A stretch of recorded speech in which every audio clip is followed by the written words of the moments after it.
Okay, now this might be an unpopular opinion, but I'll be honest, I actually have a little bit of a soft spot for Sauron. Now that's not to say that he is in any way a good guy, but I do consider him possibly the most interesting villain in the entire Legendarium, which is pretty nuts considering he only makes the briefest appearance in The Lord of the Rings, despite the fact that he is the titular lord of said rings. Ala Tulia Meldonia Aharamari essay. My name is Rainbow Dave and welcome to another Tolkien fun fact video. So I guess the problem with Sauron is that by the Third Age, he really is just a shadow of his former self. And by the time we get to the more recognisable elements in the Legendarium, such as Gondor or hobbits or the wizards, Sauron's most interesting days are behind him. So, in this video, what I want to do is to chronicle the ages of Arda from the perspective of Sauron, and to try and explain what makes the Deceiver such a fascinating character. Now, I guess the first thing to say about Sauron is that he is a being with many names, and way back in the beginning, no one would have thought to call him Sauron. You see, what Sauron actually means in the Quenya language of the elves is the abhorred. And so this name was only used after his fall into darkness. However, in the Silmarillion, his original name is never actually given. And when Morgoth's Ring was published 17 years later, all we're told is that Sauron was what he was afterwards called. So, what was his original name? Well, it wasn't until 2007 that this question was finally answered. So in the 17th issue of the Parma Eldalamberon, which is a book of elven tongues concerning names and words from Tolkien's fictional languages, which was written by the professor way back in the 1950s, but it wasn't published until way more recently, we are told that Sauron's original name was Mairon, which means the Admirable, and this is key to understanding Sauron's character. Because back in the very beginning, Sauron was not a creature of darkness. He was in fact the complete opposite. So, right at the very beginning, before the universe was even made, Eru Ilúvatar, that's God with a capital G, created the Ainur, the holy ones that were the offspring of his thought. Now the mightiest of all the Ainur was Melkor, and he was destined to become the first Dark Lord. The next 14 most powerful after him are known as the Valar, and in some ways we can kind of think of them as being similar to like a pantheon of gods and goddesses, with a little g. And the rest of the Ainur, the unknown multitudes, are known as the Maiar, and they're sort of like angels or demigods. Now, one of these Maiar was Mairon, and unlike most other Dark Maiar, such as the Balrogs, Sauron was not originally a follower of Melkor. Instead, Mairon was a pupil of Aule, the Valar of crafting. And this is also very important to Sauron's character. Because if for a moment we remove all the ethics and all the morality from him, at his core, Sauron is the greatest craftsman ever to live in Middle-earth.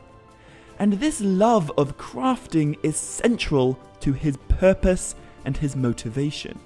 You see, it's very important to note that whereas Melkor turned to evil out of a jealous desire to bring about discord and ruin and dominion, Sauron's motives are much more understandable.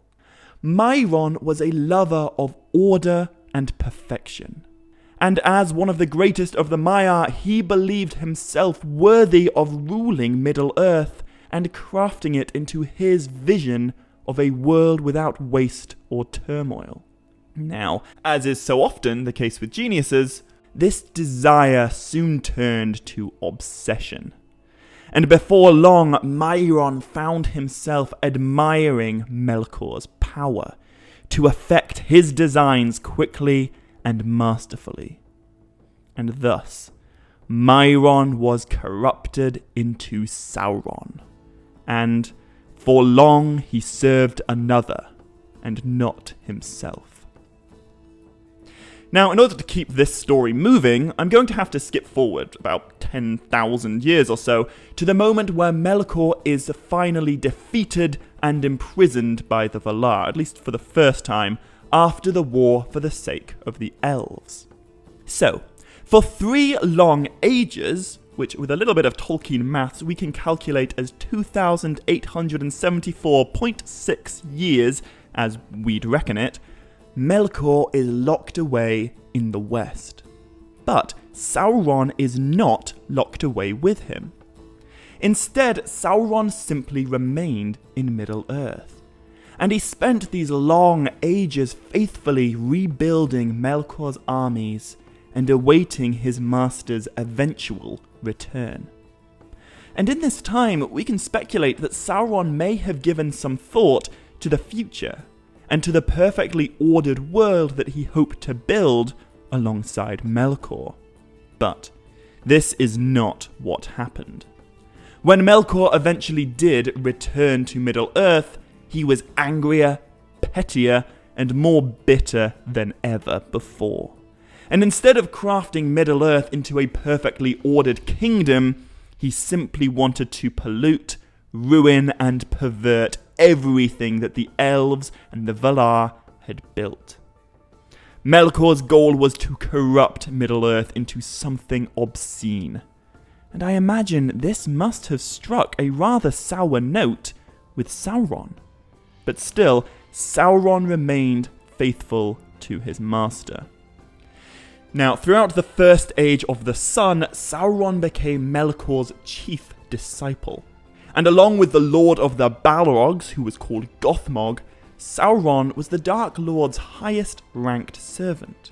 But, unlike Gothmog, Sauron was no warrior. In fact, in the entire Legendarium, Sauron only wins one single fight.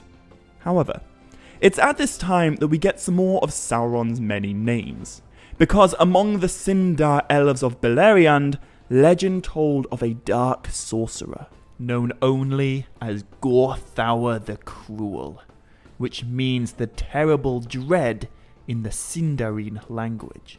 And so I reckon you guys can guess that this dark sorcerer turns out to be, of course, Sauron. So, Gorthaur did a lot of terrible things, and he killed a lot of innocent people.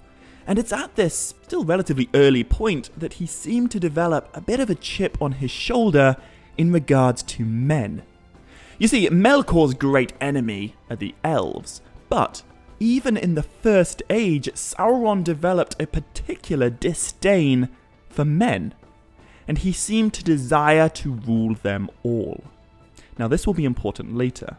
But Sauron's great claim to fame in the First Age comes with the tale of Beren and Luthien.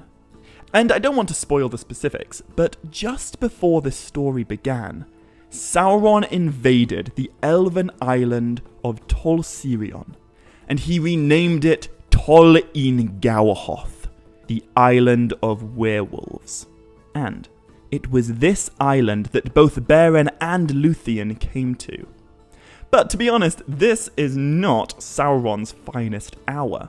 I mean, to be fair, he did defeat Galadriel's older brother in a magical battle of music, he did imprison Beren in a werewolf-infested dungeon, and he also found himself in possession of the Ring of Barahir at this time, which I like to imagine may have sparked some kind of curiosity of his own in regards to forging magical rings in the future. But ultimately, Sauron was utterly defeated when Luthien and her faithful hound came to rescue her lover. And this is the last that we see of Sauron for hundreds of years. He fled from Tol in Gawahoth, and we can presume that he returned to his master Melkor. But he does nothing else for the rest of the First Age. And I have to speculate that things did not go well for Sauron when he returned to his master. His failure to kill Beren and Luthien ultimately began a chain of events that ended with the eventual destruction and defeat of Melkor. So I imagine Sauron was pretty severely punished for his failings. In fact, I would speculate that during this time, Sauron may have begun to grow resentful of Melkor, and it may have entered his mind that he would make a far better Dark Lord. Anyway, the next time that we see Sauron is only after the defeat of Melkor in the War of Wrath. And so, when Sauron returns to the story, he doesn't do so as a servant of darkness, but instead he appears in a fair and repentant form. In fact, Sauron even approached a dude called Eonwe, who's considered one of the most powerful Maiar in the whole world. And Sauron begged Eonwe's forgiveness and pardon. However, forgiveness was not Eonwe's to bestow. Sauron was told that if he truly wanted forgiveness, he must kneel before the Valar and accept whatever punishment they deem worthy. But for Sauron, this was simply too great a humiliation, and instead of facing his due judgment, he fled far from the ruins of Beleriand and came to settle in the southeast of Middle-earth. Now, we could speculate for days as to whether Sauron was truly genuine in his repentance or not. But, to be honest, either way, it doesn't really matter. Because, by the time that the Second Age began, Sauron had relapsed once again into a being of darkness.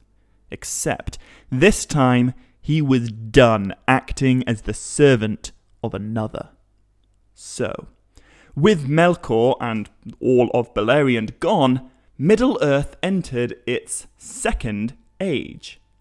And this is the age in which Sauron truly came into his own. But, to be fair, he took his sweet time in doing so. You see, for the first 500 years, elves and men lived together in peace without any kind of interference from any Dark Lord. Gil-galad was the High King of the Noldorin elves, and Elrond's brother became the High King of the men of Númenor. Now again, Númenor will be a very important part of what comes next. Because remember how I said that Sauron fled into the southeast? Well, it's there that he founded the lands of Mordor, and he began to corrupt many of the southeasterly men from Harad and Rhûn into his service. But, unlike his later incarnations, Sauron was not yet openly committed to evil. After all, if there's one thing that's true about Sauron, it's that he is the Deceiver. So, by the year 1200 of the Second Age, the elves of Eregion had become some of the finest craftsmen in all of Middle-earth.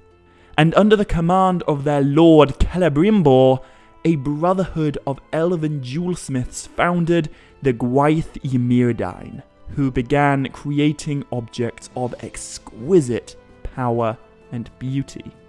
And it was at this time that a divine and angelic being came to Eregion. His origins were a mystery, but he introduced himself as Annatar, the Lord of Gifts. Now, I doubt it will come as too much of a spoiler that of course Annatar's secret identity is in fact Sauron. And Sauron had not forgotten his ambition to craft Middle-earth into his warped version of a perfect world. Now, I found that if one Google searches images of Annatar, the Lord of Gifts, he's often portrayed as kind of like an evil-looking elf. But this is not the case at all. Tolkien tells us that Annatar was astoundingly fair to look upon, and no one but the few absolute wisest beings in all of Middle-earth had any reason to mistrust him. And, unfortunately for the Gwaith Myrdain, Celebrimbor was not one of these few. So, Annatar taught the Elves of Eregion how to forge rings of power. And together they created the first 16 rings that would one day be split into the 9 and the 7. But in secret. Now, I don't want to go, making excuses for Sauron, alright? He was a bad guy. But I do believe that if the Elves of Eregion had willingly joined with Annatar at this point, and they'd submitted themselves to the power of his ruling ring, then all the ugliness that followed might not have had to occur.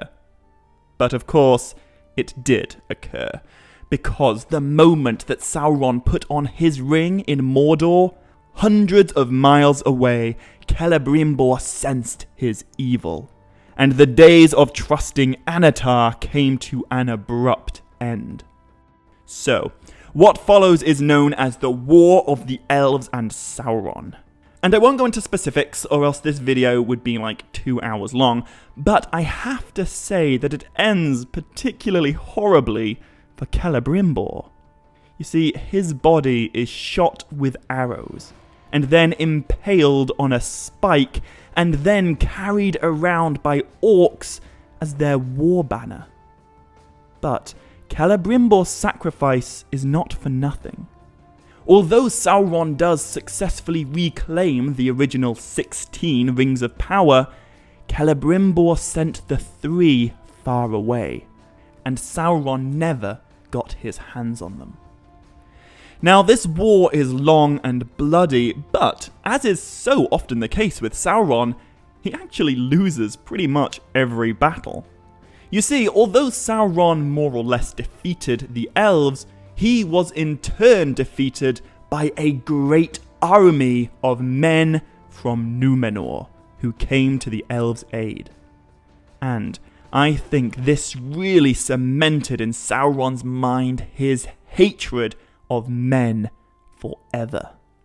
However, despite the fact that Sauron lost the war, over the next few thousand years he came to dominate almost all of Middle-earth. Slowly, his power spread. And the way he did this demonstrates how Sauron is much better suited to political influence than he is to military might. You see, despite magnificently losing the war, by the 1800s of the Second Age, Sauron was worshipped by almost all men in Middle-earth. During the following dark years, Sauron revealed his Nazgul for the first time. He corrupted the inhabitants of southern Middle-earth, and he probably burned the Entwives alive in their gardens, which is arguably the worst thing he ever does. In fact, there are only 3 places in Middle-earth that were truly able to resist Sauron, and these were the 3 elven refuges of Lindon, Rivendell, and Lothlorien, the 3 places where the elven rings reside. And so, during these long years where Sauron ruled, he began to declare himself the Lord of the Earth and the King of Men. But that turned out to be a mistake. You see, Númenor was not a part of Sauron's empire. It was an island nation that existed far from Sauron's influence in Middle-earth. And Númenor was the realm of the most powerful men ever to exist in the Legendarium. So, the King of Númenor did not appreciate Sauron declaring himself the King of Men. And, in his arrogance, the King of Númenor, whose name was Pharazôn, decided he would declare war on the Dark Lord and teach him who the true King of Men really was. And this is pretty much what happened. Pharazôn mustered a fleet and an army. He sailed to Middle-earth and marched right up to the Black Gate of Mordor. And, just to give you guys an idea of how mighty the Númenorian army truly was, not a single living thing stood in their way throughout their entire march through Middle-earth. And when the Númenorian army finally did arrive outside Mordor, they were ready to slay every orc and every troll that they found inside. But no battle ever happened. Instead, Sauron himself came out to meet Pharazôn and his army. And immediately, Sauron knelt and surrendered himself to be taken as Pharazôn's prisoner. And so, the Dark Lord of Middle-earth was taken to Númenor in chains. Now, I would argue that what happens next is one of the most amazing stories that Professor Tolkien ever wrote. Because Sauron came to Númenor as a hostage, but only 57 years later, he was responsible for utterly wiping Númenor from the map. Forever. So, in order to fully understand this, we need a very brief overview of Númenor's history. You see, 3,000 years ago, way back at the beginning of the Second Age, Númenor was the most wonderful place. It was governed by great kings who ruled for hundreds of years and lived in peace and harmony with the elves of Middle-earth, and with the elves of the West. But this didn't last. Over the millennia, a shadow fell upon Númenor. You see, when their island was first raised out of the sea, it was a gift from Eru Ilúvatar. But there was one rule. The Númenorians were allowed to sail wherever they wanted, but they could not sail west. They could not sail to the Undying Lands. And in time, the men of Númenor began to resent this rule. They began to resent their mortality, which they viewed as a curse. Their relation with the elves turned to hatred, and by the time of Pharazôn, the kings of Númenor considered themselves enemies of the West and enemies of the Valar. Now, all of this sucks for the people of Númenor, but it is great news for Sauron. Because, as I've said many times before, Sauron was the Deceiver. He couldn't destroy the men of Númenor with orcs or trolls, but he could deceive them into destroying themselves. And this is exactly what he did. So, in the span of only a few years, Sauron went from Pharazôn's prisoner to his chief advisor. And he did so by playing on Pharazôn's fear of mortality. You see, the older the king grew and the closer to death that he came, the more he relied upon Sauron. And the greater Sauron's influence over Númenor extended. And Sauron knew exactly what lies to tell the Golden King. He told Pharazôn a story. He told Pharazôn lies about the Valar. And he told Pharazôn about the one being who was powerful enough to beat them. Melkor, who Sauron referred to as the giver of freedom. So, for the second time in his life, Sauron became Melkor's chief disciple. Although this time, it was all a deception. Sauron promised the king that by turning away from Eru Ilúvatar and by worshipping Melkor instead, the secrets of immortality would be revealed to him. And Pharazôn believed every word. So as the years went on, Sauron became the de facto ruler of Númenor, from behind the throne, and he adopted his old name from eons ago, Tar-Myron, King Excellent. Although I should clarify that the Númenorians would never have used this elven name because they hated the elven language, and so in Adunaic, which is the language of the Númenorians, Sauron was simply known as Zigur, which means the Wise One, or the Wizard. Now, Sauron's rule in Númenor was brutal, and he made the worship of Melkor into the official state religion. A great black temple was constructed in the nation's capital, and inside there was a black seat for Sauron, and a great fiery altar. And upon this altar the white tree of Númenor was burned to ashes. And when that was done, the king's men of Númenor turned to human sacrifice. There were only a small number of faithful Númenorians who refused to betray the Valar, and many of these were murdered in Sauron's temple. It was hoped that their bloody offerings would free Pharazôn from his fated death. But it didn't work. In the end, Sauron told the king that there was only one way to achieve immortality. He must take it through conquest.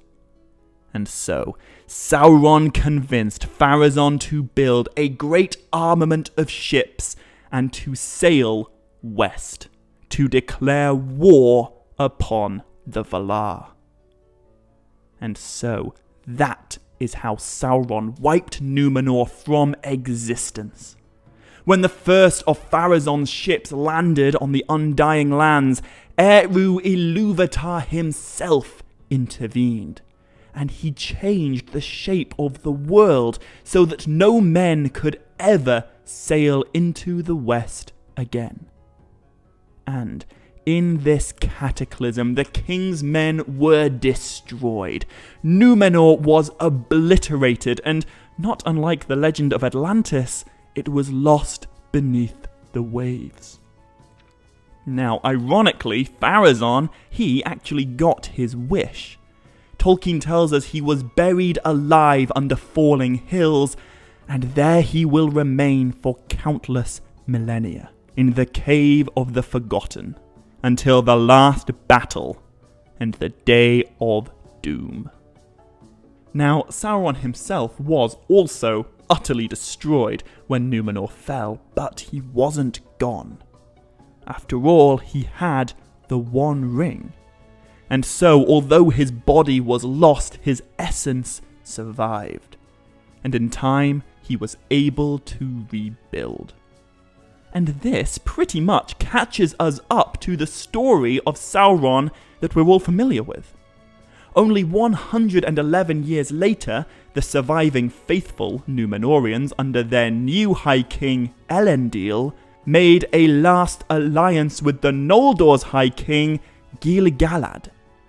And after 10 years of war, the two High Kings eventually defeated Sauron in one-on-one, or I guess two-on-one, combat.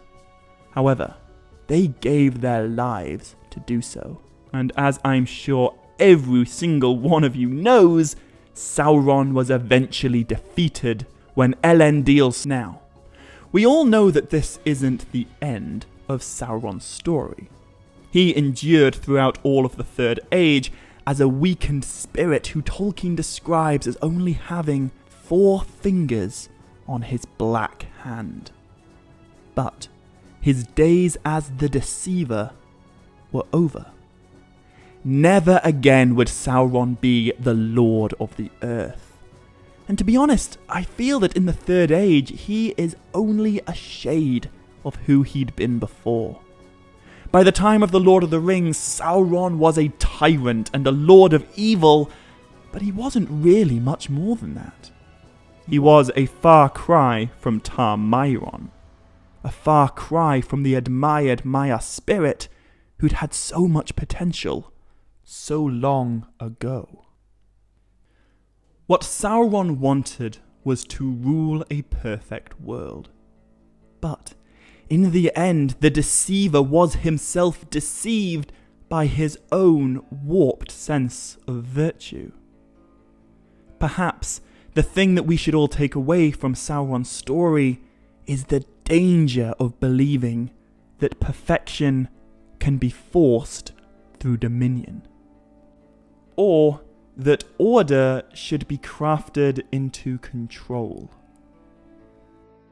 So, I hope you all enjoyed this video. I hope you all found it interesting, and I hope that maybe you learned something new about the titular character in The Lord of the Rings.